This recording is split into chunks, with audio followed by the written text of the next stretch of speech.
Hi, fifth grade. Today we're going to be in the big art room. Today we're going to be making necklaces. So we are going to be creating the pendant. That's the part that hangs on the chain or string or whatever goes around your neck. For this project, we're going to be talking about symbols. So symbols are everywhere. They help people communicate and know exactly what to do. An airport is a really good example of a place where you'd find a lot of symbols because you have to imagine there's a lot of people who speak different languages. They need visual reminders of what to do. So with a table partner, so someone across from you or next to you, talk about where another place you might find symbols could be. Go ahead and turn and talk. Here's one symbol that I keep in my room, even though it doesn't work all the time. So these sinks are not for hand washing. Sometimes they overflow and sometimes the water's dirty, so I don't allow people to wash their hands here. We have symbols for everyone to understand our lockdown and emergency procedures. Hi Zion, where do you find symbols in daily life? You're in the street when you're walking. Okay, on the streets. Hey Rizwan, where do you find symbols in daily life? In school right there. The no climbing sign? Yeah. Do you climb that? No. You probably already know these symbols. So Hayden, where do you find symbols in daily life? The train station. Okay. Hey Steven, where do you find symbols in daily life? In your room? Oh, the green arrows? Yes. All right, Lily, where do you find symbols? I find symbols on tests. On tests? Rainey, where do you find symbols? I found symbols on my food. Nice. Right now in my class, if you're with me, we're talking about emojis, and we're also talking about an ancient Egyptian language. Can anyone tell us what this language is called? Raise your hand. I hope someone said hieroglyphics.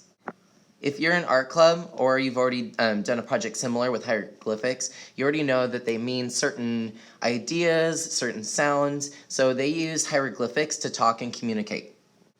Obviously, this is a long time ago, and they don't speak this way or write this way anymore. Most Egyptians either speak English or Arabic. Okay, so let's talk a little bit about the art. So today, we're going to be using Sculpted clay. If you were in art club, you might have used this before, but basically it's an air hardening clay. It's not like the clay we put in the kiln. The problem with this clay is that once you open it, there's a time limit. You have about 10 minutes to work with it before it starts drying in your hands. You're gonna feel it start to dry really fast, so you gotta work fast. So I'm not gonna pass this out now, but I am gonna show you how to use it. Basically, once you get it, you're gonna take some scissors. The best way to cut it, and I don't know why, some people just like to stab it right, that's not gonna work. You gotta cut off the sides first, so the corrugated part, and then there should be a little lip that you can put your scissors into and cut a line across the Sculpted logo, and then you can pull it from the sides, and it looks like a little, like kind of white piece of cheese or something. All right, but like I said, once you open it, there's a time limit, so you have to work fast. Today, you have these tools, which are your fingers, and then you're also going to be sharing a needle with you and your partner. I'm also going to pass out these hieroglyphic sheets. What the goal is today is you want to do your initials or some sort of symbol that represents you. So my initials, since I'm Joseph Boatfield, even though y'all call me Mr. Boatfield, it would be J, where's J, J, J? So I'd be Cobra, and then B, which is this foot. So great, I have a foot in my initials. You can obviously choose which initials you want to do. You probably just want to do one, unless you are just superstar like that and you can fit multiple symbols, but you only get one of these guys, so you might just want to choose one.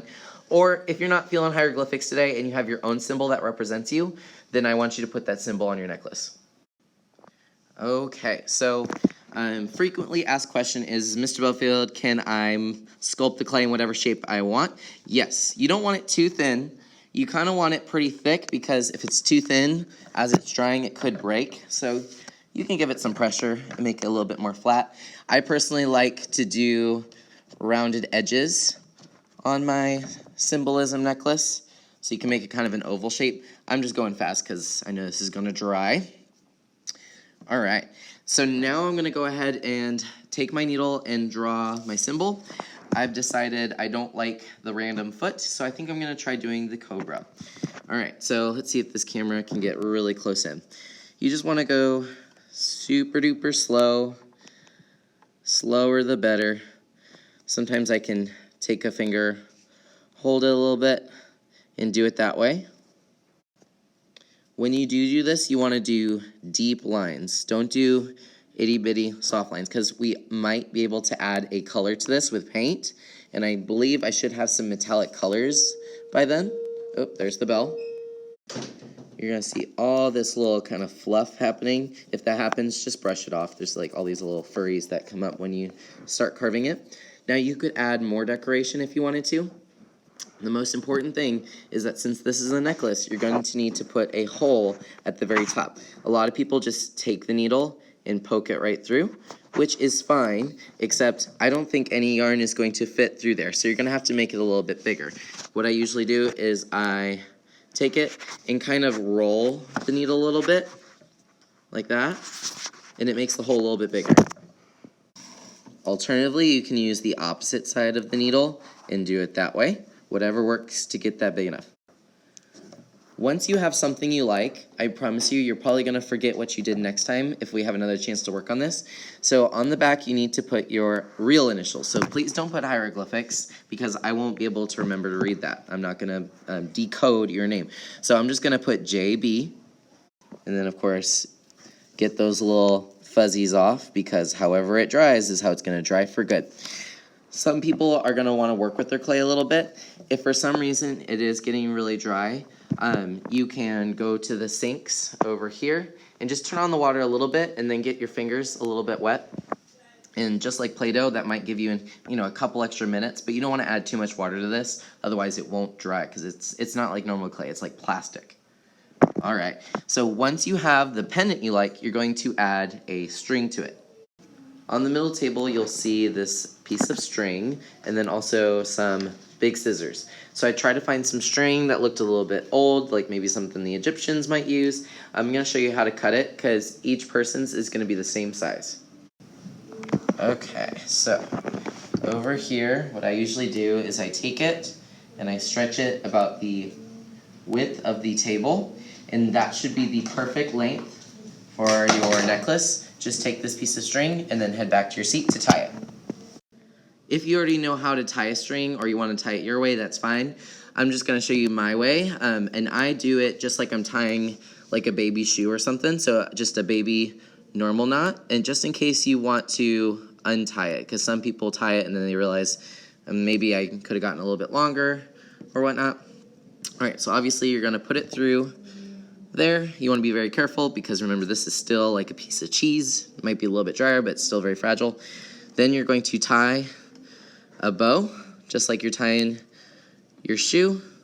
Just do it baby style, so really teeny tiny, which can be hard to do. Bam. All right, and now if you ever need to adjust it, you can just pull it. You can try putting it on your neck. If it's not going to work, you can always cut another piece of string. When you are done with this, though, I want you to put it on the back counter to dry. So put it on the green counter because the next class coming in is kindergarten. I want to make sure that they're not touching it. So if you put it back here, I can protect it in time.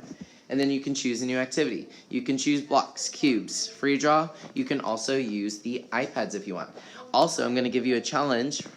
If you would like to write a message in hieroglyphics, I will try to decode it. So those are your options for today. Have a great day. I'm excited to see your necklaces.